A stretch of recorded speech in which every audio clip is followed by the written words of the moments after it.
Hello, this is Gio. Hey, look what I have here. I have a new LG microwave. Now, so if you've purchased a new microwave recently, you may have noticed that they're starting to incorporate child safety devices or locks on microwaves, and LG is no exception. And one of the newest innovations that LG came up with is this kind of mechanical safety lock. If I could zoom in here, you can kind of see a sticker. If you still have a sticker on yours, there is a side button. And normally you would just push this button right here to turn on the microwave or open up the microwave door.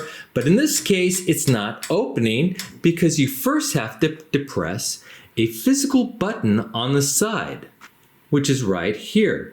And as you push this button, you could then hit the door and the door will open. But what if you don't have young children and you really don't need this safety feature? Well, I'll show you how to deactivate this button and reactivate it today. And so all you need to do this is just a standard Phillips screwdriver, just like this.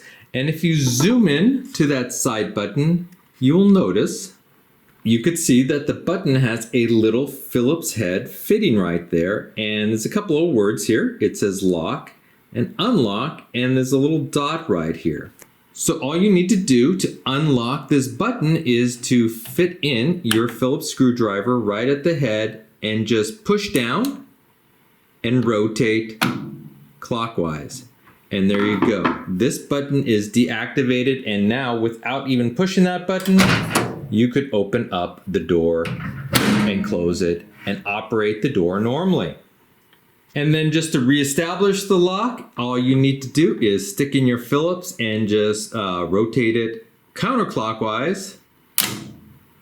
And there you go. The button is reestablished. The door won't open up without first depressing this button. And there you go. The lock is activated again. Well, I hope you enjoyed this video. If you did, please hit that like button at the bottom of the screen and even consider subscribing to my channel. I have many more videos to come. Bye-bye.